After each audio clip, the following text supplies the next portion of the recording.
Sabe quando a gente olha para uma árvore daquelas cheia de nomes estranhos e galhos para todo lado e dá um nó na cabeça? Pois é, hoje a gente vai desvendar de vez a filogenia. E essa é uma ferramenta, nossa, essencial para entender biologia e, claro, para resolver aquelas questões de prova, tipo as do Prof. Bio. Olhando assim, à primeira vista, pode parecer um bicho de 7 cabeças, né? Um emaranhado de linhas que não faz sentido. Mas a verdade é que, por trás de toda essa complexidade, existem regras bem simples, bem lógicas. E a gente vai descobrir juntos que, na verdade, é muito mais fácil do que parece. Então vamos lá. O que é, afinal, filogenia? A ideia aqui é muito mais profunda do que só agrupar bichos pela aparência. Não é isso. É sobre reconstruir a história, a grande jornada da vida na Terra. Essa é a definição formal, né? Mas o que ela quer dizer na prática é que a gente está procurando por parentesco. O que importa não é se dois seres são parecidos, mas sim se eles compartilham o ancestral em comum. É como ser um detetive da história evolutiva. E olha, essa diferença aqui é crucial, principalmente para quem vai fazer prova. A classificação mais antiga, tradicional, olhava só para a semelhança e acabava criando grupos que não faziam sentido, que eram meio artificiais. Já a cladística, que é o que importa para a gente hoje, foca na ancestralidade. Ela busca formar grupos naturais, de verdade. Certo, agora vamos para a parte prática. Como é que se lê um cladograma? Porque, no fim das contas, é isso que a gente precisa saber. Pensa nesse diagrama não como uma foto da família, mas como um mapa de hipóteses sobre quem é parente de quem. Olhando de novo para o nosso diagrama, dá para ver que ele é feito basicamente de 3 elementos fundamentais. Entendendo o que é cada um deles, o resto fica fácil. Os ramos são como os caminhos que cada linhagem seguiu ao longo do tempo. Já os nós são os momentos importantes. São os pontos de separação quando uma ancestral comum dá origem a 2 novas linhagens. E os clados? Bom, os clados são o grande objetivo disso tudo. E aqui, atenção, uma das maiores pegadinhas. Não existe isso de mais evoluído ou menos evoluído. Um grupo estar na direita ou na esquerda do desenho não significa absolutamente nada. Todos os seres vivos que estão aqui hoje são um sucesso evolutivo. Ponto. Agora sim, a gente vai chegar no coração da filogenia. Se tem um conceito que, uma vez entendido, resolve a maioria das questões, é este. É a regra de ouro para construir e interpretar qualquer árvore evolutiva. Fica a pergunta, então. Se não podemos confiar só na aparência, qual é a evidência que realmente conta? Qual é a pista que os biólogos usam para dizer com certeza esses 2 grupos aqui são parentes próximos?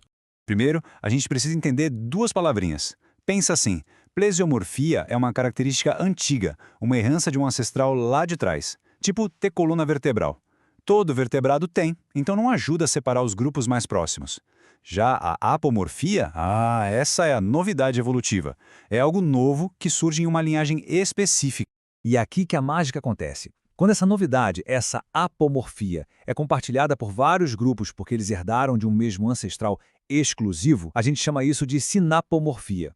Essa é a prova, é a assinatura de um parentesco próximo, é a única evidência que vale. Para ficar bem claro, olha só esses exemplos. Pelos são a sinapomorfia que define os mamíferos. Penas definem as aves. E no exemplo da prova do Prof. Bio, a simetria bilateral é uma novidade compartilhada que define o grupo Bilateria. E a origem do ânus a partir do blastópero, sinapomorfia de deuterostomia. São essas novidades exclusivas que unem os grupos.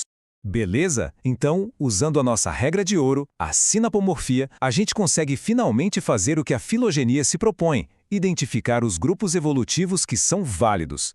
E na cladística, só um tipo de grupo interessa de verdade.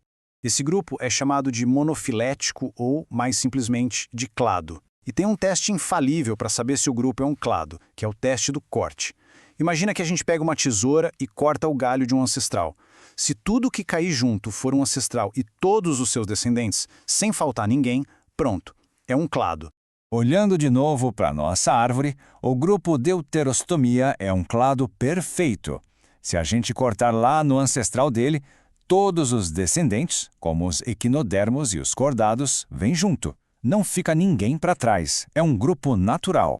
E claro, tem os grupos inválidos, as armadilhas que as provas adoram. O grupo parafilético é aquele que deixa um descendente de fora, como répteis, que ignora que as aves são descendentes deles. Já o grupo polifilético é o mais artificial, porque junta organismos que não são parentes só porque eles se parecem em algo, como animais voadores, que junta morcegos e aves. Ok, com toda essa base, a gente já tem as ferramentas necessárias. Então vamos aplicar tudo isso para resolver de uma vez por todas uma questão real da prova de qualificação do Prof. Bio. A pergunta é sobre tempo. Quer saber qual dessas separações aconteceu depois, qual é mais recente? A resposta está toda ali na posição dos nós na árvore. A lógica aqui é muito simples. O tempo em um cladograma corre de baixo para cima. A base é o passado distante e as pontas dos ramos são o presente. Então, quanto mais para cima um nó estiver, mais recente foi aquele evento de separação. E com isso, a resposta fica clara. O nó que separa Urocordata de Craniata está bem mais alto, bem mais perto do presente, do que aquele nó lá embaixo que separa Deuterostomia de Protostomia. Conclusão: a separação Urocordata/Craniata é um evento bem mais recente. Simples assim. E assim a gente chega ao final desta análise. Se tem uma ideia central para guardar, um resumo que amarra tudo o que foi visto, é exatamente esta aqui. Essa frase é a síntese perfeita. Ela diz tudo. A história é reconstruída com a evidência certa, as sinapomorfias. O objetivo é formar grupos naturais, os clados. E o método rejeita as armadilhas da semelhança superficial. É isso. E para fechar, fica uma reflexão. É fundamental lembrar que a filogenia é uma ciência viva, dinâmica. As árvores que temos hoje são hipóteses que podem mudar com novas evidências. Então, fica a pergunta no ar. Qual será a próxima grande descoberta? Talvez um DNA de um fóssil que vai redesenhar completamente o nosso entendimento sobre a grande árvore da vida.